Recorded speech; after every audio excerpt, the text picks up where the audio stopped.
Los motores monofásicos son los motores eléctricos más conocidos porque se utilizan en aparatos domésticos.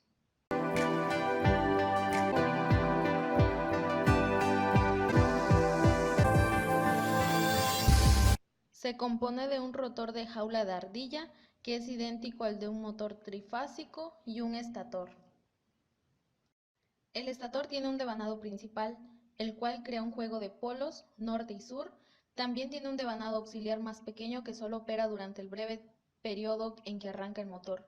El devanado auxiliar tiene el mismo número de polos que el devanado principal. Como en el caso de los motores trifásicos, la velocidad síncrona de todos los motores de inducción monofásicos está dada por la ecuación. El principio de operación de un motor de inducción monofásico puede ser explicado mediante la teoría del campo cruzado, que dice que en cuanto el rotor comienza a girar, se induce una fen de velocidad en los conductores del rotor cuando atraviesan el flujo del estator. La acción combinada de ambos flujos produce un campo magnético rotatorio similar al de un motor trifásico. Otra de sus características es que el motor funciona muy por debajo de su velocidad síncrona. El voltaje se incrementa a medida que se incrementa la velocidad del rotor y hace que fluya la corriente en las barras del rotor. El flujo no alcanza su valor máximo debido a la inductancia del rotor. Mostramos la curva momento de torsión-velocidad típica cuando el devanado principal es excitado, aunque el momento de torsión de arranque es cero. El momento da un par o momento de torsión a medida que se aproxima la velocidad síncrona. Par con el rotor bloqueado. Para producir un par de torsión de arranque en un motor monofásico, debemos crear un campo rotatorio. Para hacer esto, se debe añadir un devanado auxiliar. El momento de torsión con el rotor bloqueado está dado por...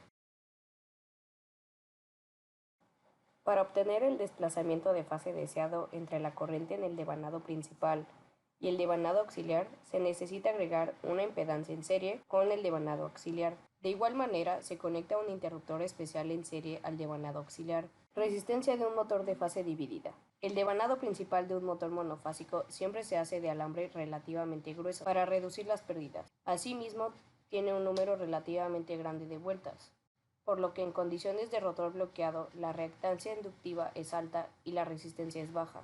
Así, la corriente del devanado principal con el rotor bloqueado se retrasa considerablemente con respecto al voltaje aplicado.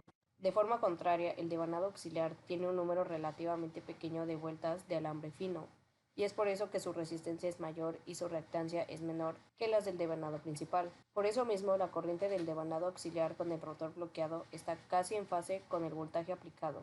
Motor de arranque con capacitor. Podríamos decir que es idéntico al motor de fase dividida, pero se añade un capacitor, el cual está conectado en serie con el devanado secundario y el interruptor centrífugo, como se puede observar en el circuito. Pero, ¿qué se busca con un arranque con capacitor?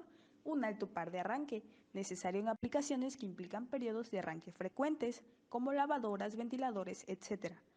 Curva momento de torsión, velocidad. Cuando el rotor empieza a girar, la presión ejercida por la parte móvil del rotor hace que el interruptor se cierre, activando el capacitor y devanado secundario. Cuando llega aproximadamente al 75% de su velocidad de régimen, el interruptor centrífugo se abre siguiendo la curva del devanado primario.